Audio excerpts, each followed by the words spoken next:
this time? It's off. I don't know. I wasn't watching anything. It's been a busy day, really busy. And now I'm busy watching my Kenny Johnson retweet over and over again. So Yeah, normally you got you got something going on back there. Is lighting different this time? Something different? I don't No. think so. I don't have a candle burning. Oh, that could be it. It's different. Yeah. Maybe the picture is just bigger. Maybe we're used to like Jacoby and Cam or Levack kind of shrinking us down, so this is a different look. We have big thumbnails now.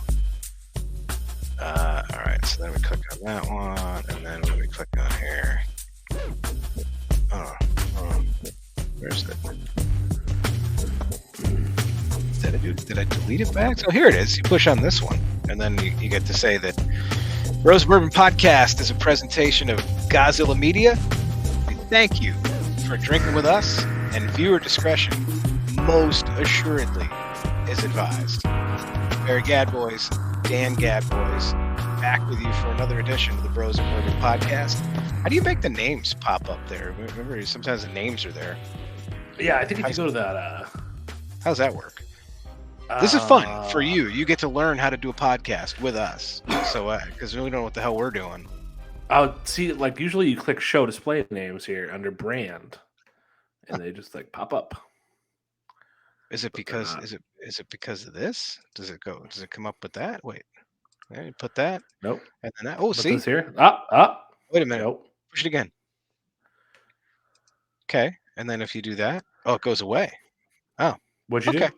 When you turn on the thing where it tells you to go to @Bros N Bourbon Pod, which I guess we don't need that because we have the other one. There's a little one there. So we don't need that big one. We'll leave the little one there. Go to @Bros letter N Bourbon Pod on Twitter. I'm Barry Gadboys. You can find me conveniently at Barry Gadboys on Twitter. Dan Gadboys, my bourbon drinking bro. You can find him at D Gadboys on Twitter. Another edition of the podcast here. This is going to be like an express edition.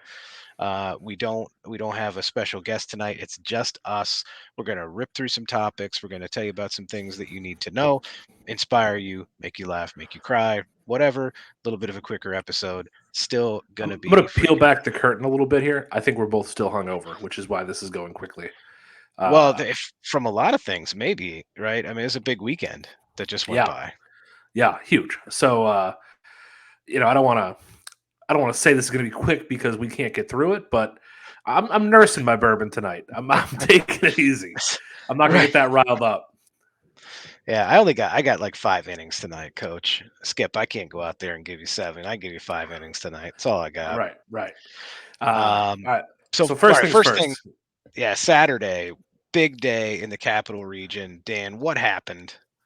Dude, the Albany Empire took home back-to-back national championships. So this is supposed to be your read, so I think I jumped the gun a little bit here, but I'm super excited for my boy Levack, for the entire Albany Empire team. Those boys played their hearts out this year. Those men played their hearts out this year. Coach Manaz, Mike Quarta, what they've done for this community. Super proud of them. I know the whole Capital District is proud of what they've accomplished. I went this week and I ordered my Champs merchandise, my Albany Empire NAL t-shirt. So make sure you check out albanyempirenal.com and get your official Champs merchandise. And I'm just so proud of those guys, so proud of what they've accomplished, the work they put in. Anytime you get to see a bourbon brother succeed, it's a good feeling. So I'm proud of him and proud of that team. And they didn't just win. I mean, they took the Carolina Cobras behind the woodshed. Final score 47-20. They didn't just win. They romped them. I mean, it was sweet. They showed up, man. And those dudes played their hearts out, and just super proud of all of them, man. Super proud of that team, proud of those guys, and can't say enough good things about them. Yeah, great day for the Capital Region. I'm sorry we had to miss it. As soon as camp opens next year for the Arena League, though, we're going to put some dates on the calendar. We're going to show up for some of these games and party with the champs. A lot of hardware. Levack's running out of fingers. So yeah. All right, so that'll take us into our 80 proof topic, and this is relevant to us because I think I'm still hurting just a little bit from Saturday night. Went to Jimmy Buffett live at Great Woods, the flip side, Life on the Flip Side tour Redux on a Saturday night. Great show. Jimmy, despite being a veteran status, I thought put on a great show. The tailgate, insane. Neither one of us died, which was great. Made some new Progress. friends. Yeah, Played man. some respectable flip cup. Yeah, I still got it. I Still mean, got it. respectable. Really went out there and I mean, frankly, we showed some people up, really. Yeah, But yeah, and some younger cats too. That probably got a little more experience in the more recent history than you and I have. yeah, But they dude, got reps. Buffett played for like 3 hours, man. Yeah, it was a great. I think it's 20 Oh, 24 songs in the set or something like that. I mean, might have been it even was a more. Yeah, it was a great show. I mean, really good. To the point that I mean, to me, obviously, I'm a Jimmy Buffett aficionado. Parrot Head for life has shaped my philosophy in some ways bigger than music.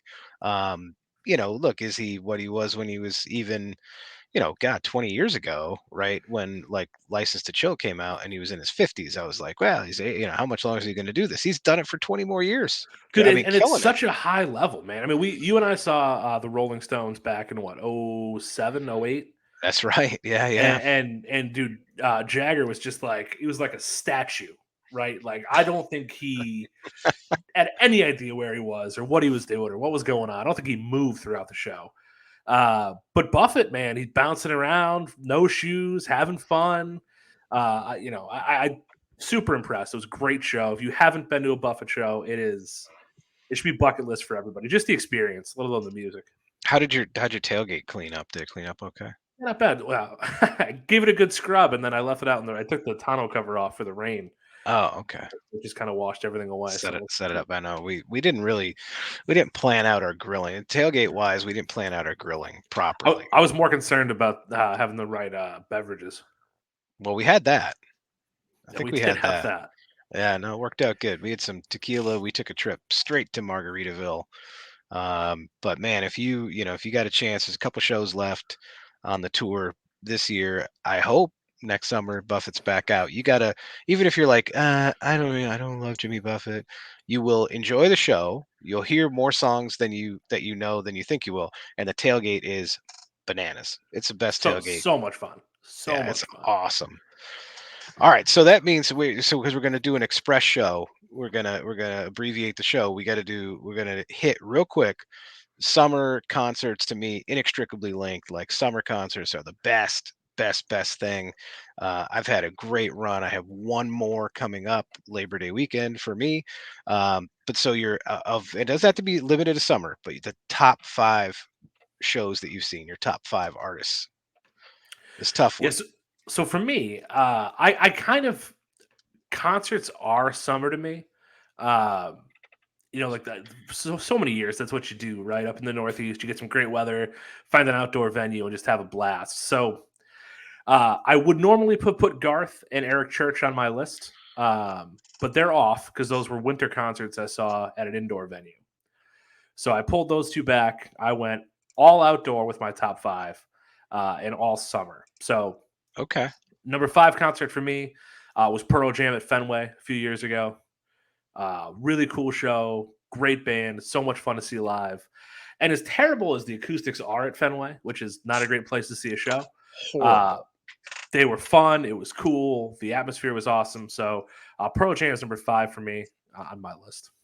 All right, so number 5 for me is a guy that I've seen both in summer and winter, and that I'm going to see coming up on Labor Day weekend. Absolute man crush of mine, stud every single time you see him, and that's Darius Rucker.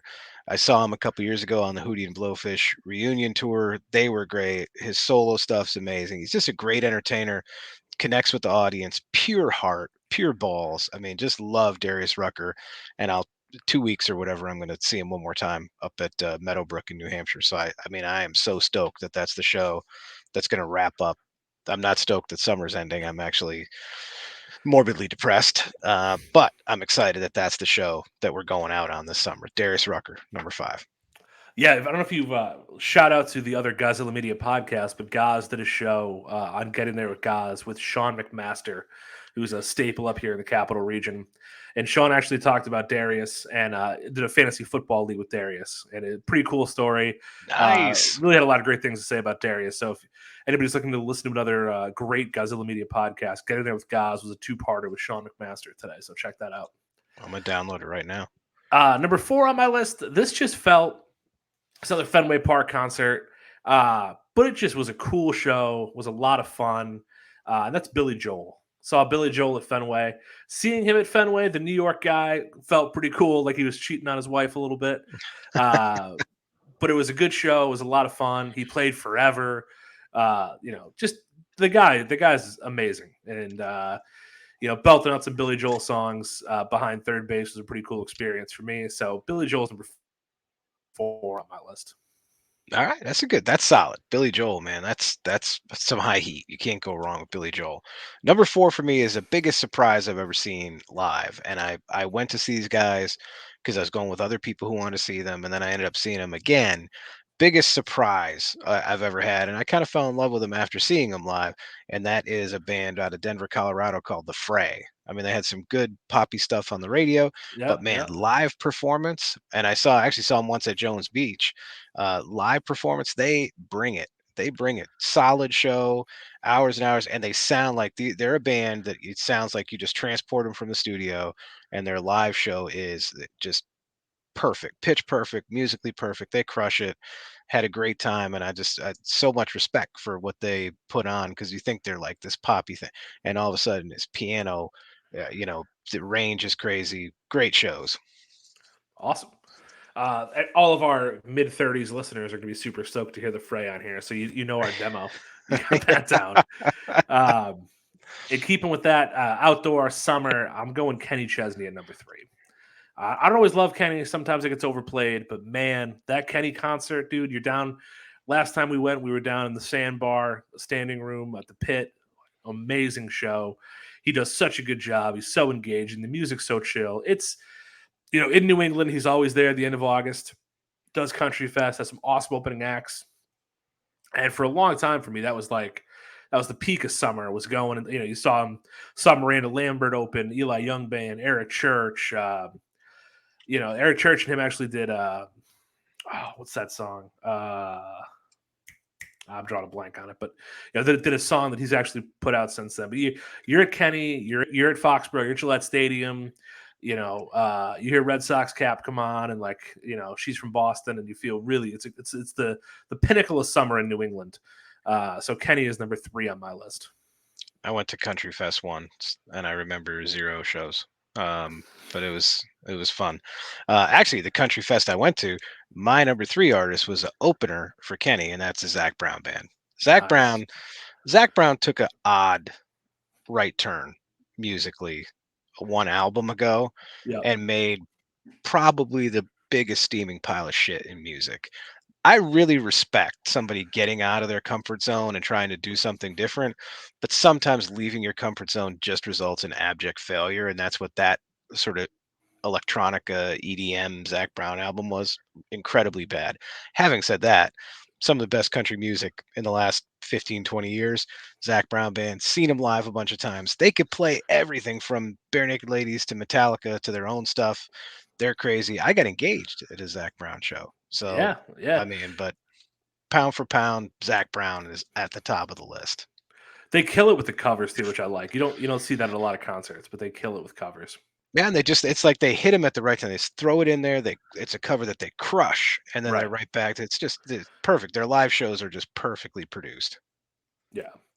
Number 2 on my list, a little surprising, but just fantastic. It's Dierks Bentley. So we saw him up in Manch Vegas a few years back. I saw him opening for Kenny a couple years later. And dude, the guy is just amazing on stage. He's got it was when I saw him the last time that Drunk on a Plane had just come out. Yeah. So that's just a cool summer song. He was bouncing around the stage. One of those guys, I don't think I can name 10 Dierks Bentley songs, but he was out and sings 20 and every one of them. Right. Just a really cool show. Seemed like a really chill guy. It was a fun concert. Both times I saw him. That was kind of the first time he opened for Miranda up in New Hampshire, and I was like, he was pretty good. And then I saw him opening for Kenny. I was like, this dude's great, like next level. So And I love Dirks, man. I just think he's so good, so talented, such a good dude, such a chill dude. So he's number 2 on my list of favorite concerts. All right, number two for me. It pains me that it's not number one, but it's a guy that I've seen in the summer. I saw him in October in Las Vegas, which is still summer. One time, is Jimmy Buffett. I mean, hands down, that's my guy. My allegiance to Buffett is forever. He is my number two artist, no matter the season or the reason. Give me Buffett.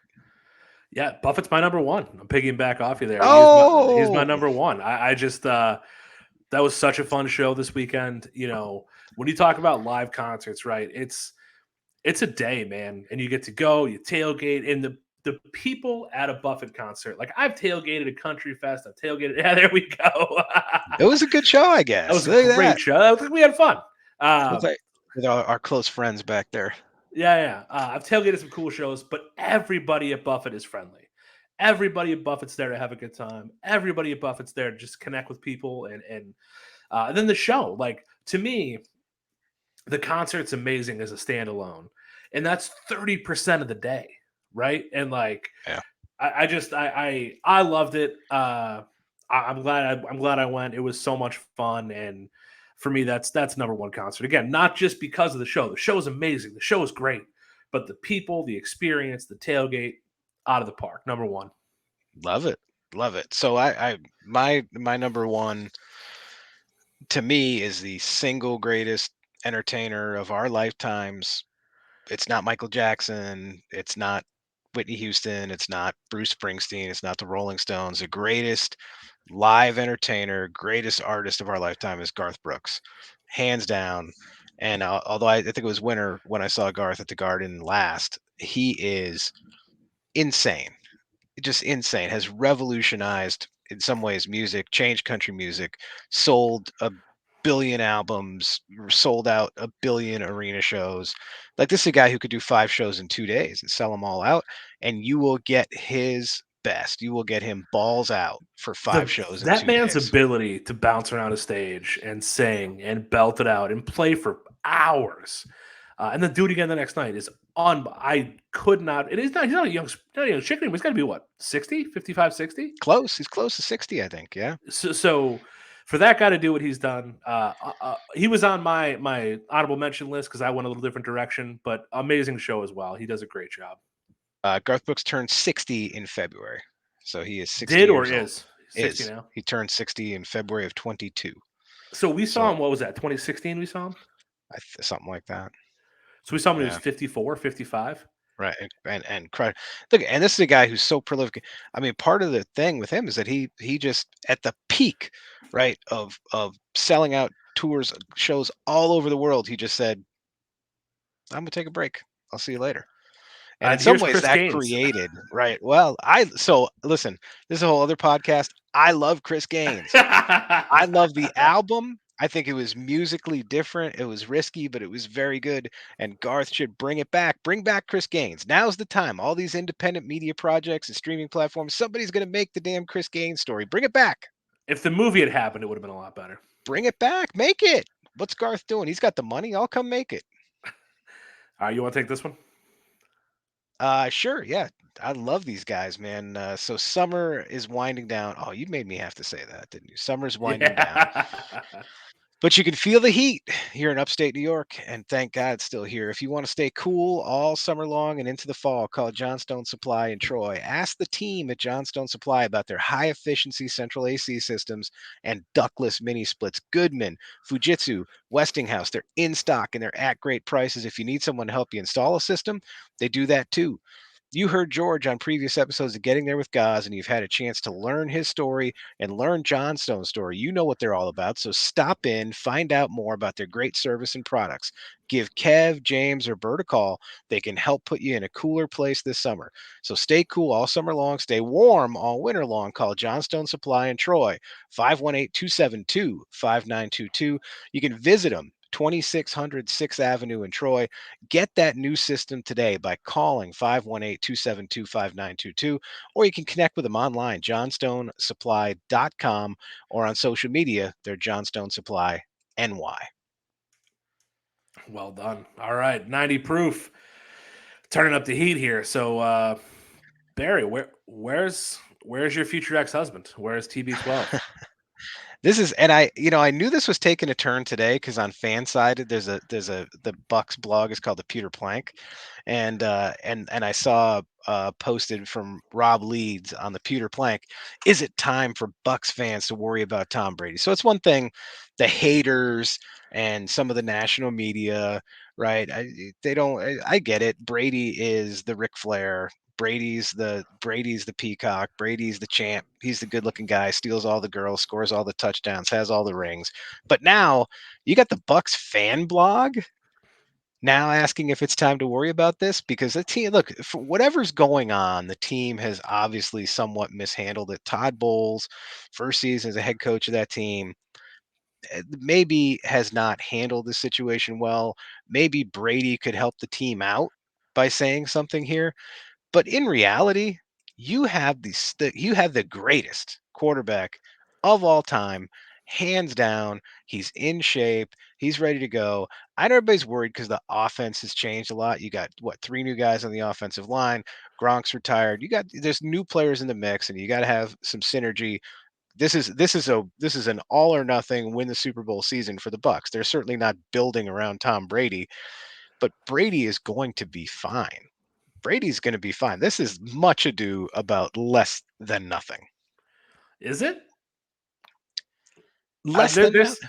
There's some rumors out there that there might be trouble in paradise.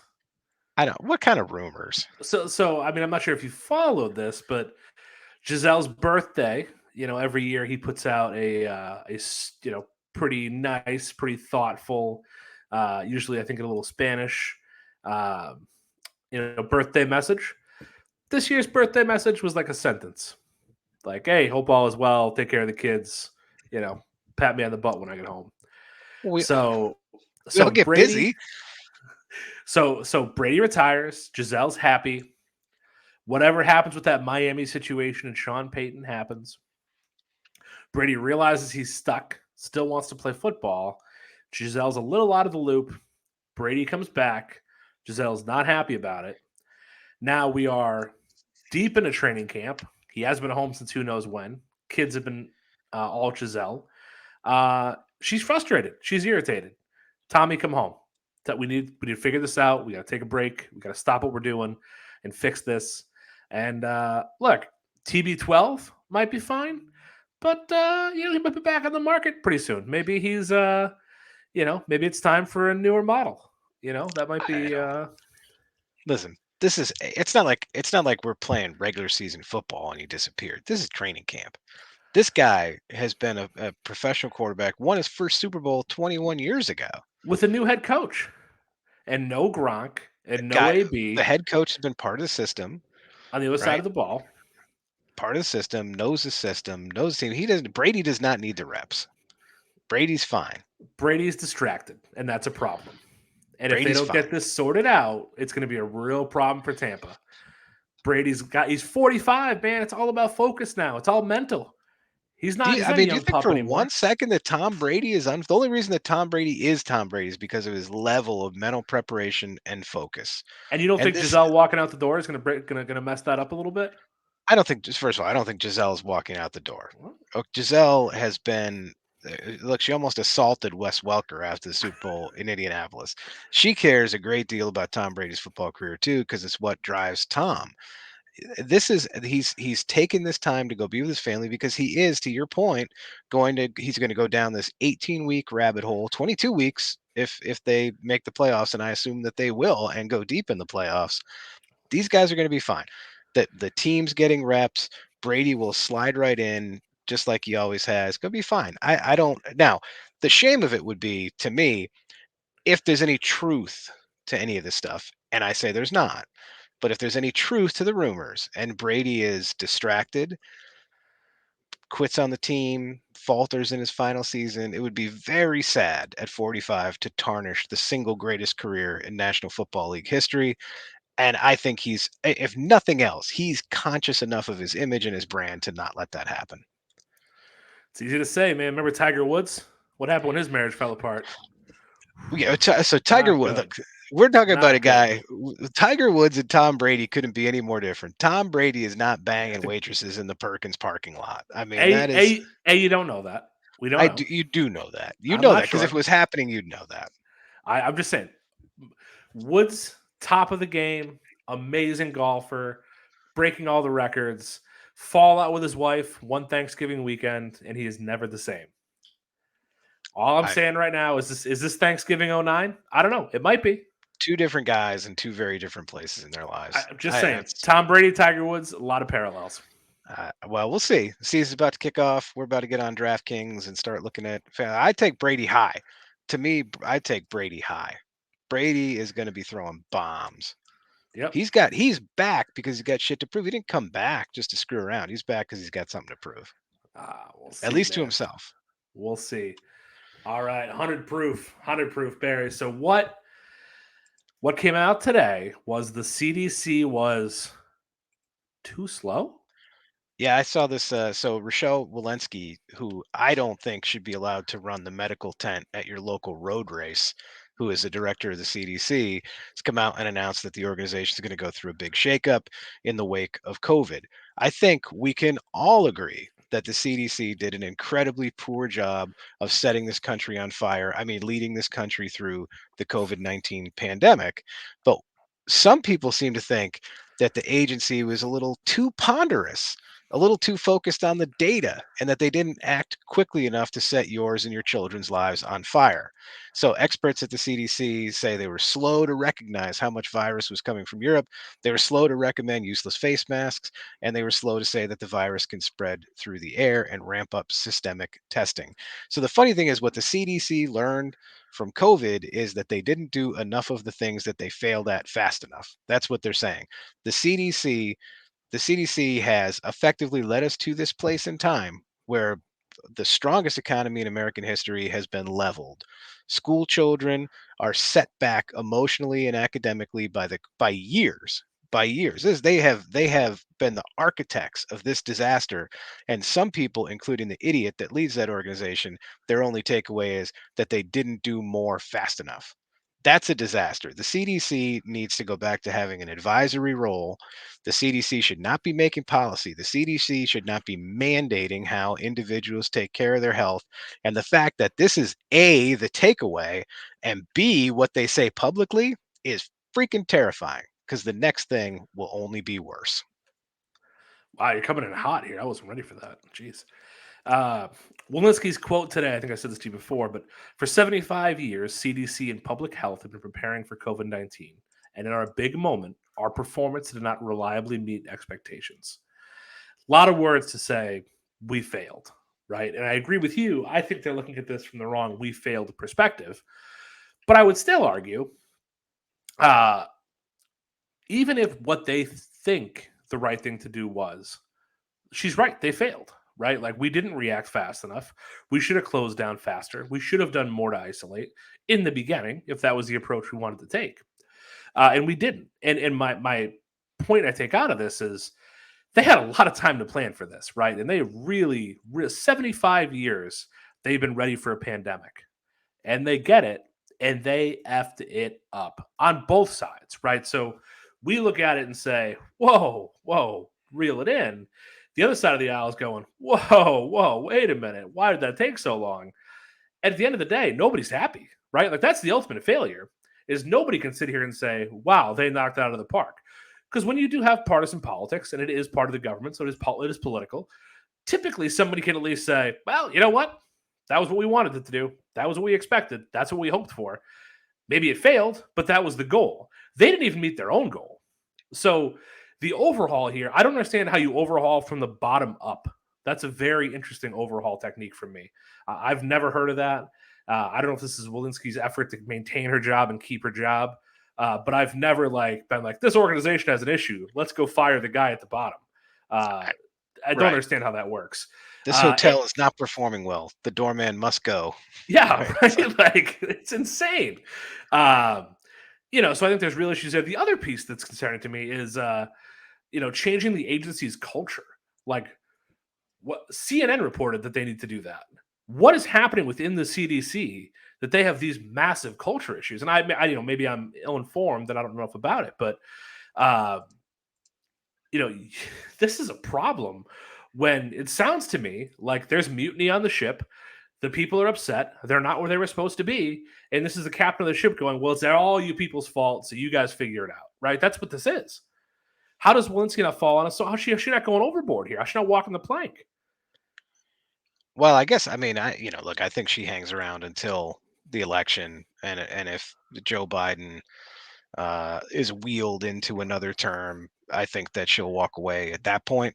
I mean, she obviously has the benefit of not being the incumbent because Redfield was in charge of the CDC during the initial COVID train wreck that ensued, where Tony Fauci and Deborah Birx openly admit they tricked the president of the United States by lying to him into taking the action that he took. So she wasn't really part of that. She was part of that. In November of 2020, we were all told that Joe Biden had the fix for COVID. Not sure that really played out, but so she got to be part of the fix. I think the ultimate fix is after the election she goes, but if she goes now, it looks like it's admitting some sort of failure and selecting her to lead the agency, which should be obvious. But from an administration that claims inflation's at 0% right now, I'm not surprised. Yeah, swing and a miss, CDC. Train wreck. Trey, the best thing you can do with the CDC, to me, is level the organization. Fire everybody. Hire in real doctors who are not a bunch of politically motivated lunatics to actually do what the agency's role is, which is advise on health issues. Get the politics out of there. Yeah, agreed. But politics are everywhere, right? Because that's who appoints who, right? So you're not gonna, Biden's not going to appoint somebody from the other side of the aisle. Trump's not going to appoint somebody from the other. It's just how it works, man. And that's why our political system is broken. It's just not. It's become too partisan. But you know where you can escape politics, though. I think I know where I can. At Mohawk Honda, the team can find you what you're looking for by searching our lot or the entire Eastern Seaboard just for you. But the real opportunity for you right now is either trading in or selling your vehicle. I don't know if Barry, I recently bought a car and the inventory and prices are insane. So if you got a car you're trying to move, now is the time to do it. Mohawk Honda buys cars. In some cases, you may be able to sell it for more than you paid for it. The supply chain is still facing challenges, which creates selling opportunity for you. And as always, the team at Mohawk Honda will make the buying and selling experience very easy. You know them as Cars with Kern, Trust Trav Landry, Lewis the VIP Man Morales, Drive with Deanna Coles, or you can just talk to the leader in charge, General Manager Greg Johnson. At Mohawk Honda on Freeman's Bridge Road in Scotia, they want to buy your car, and they always go out of their way to please you. They really do. All right, man. All right, any final thought here? We're gonna pull this train into the station. I'm tired. I'm gassed. I'm gonna go take a hot shower or something. I'm beat. It's been a long week. Yeah, I gotta tell you, this is quick, but I didn't hate it. This is a different format for us, but I liked it, and I hope our listeners did too. So.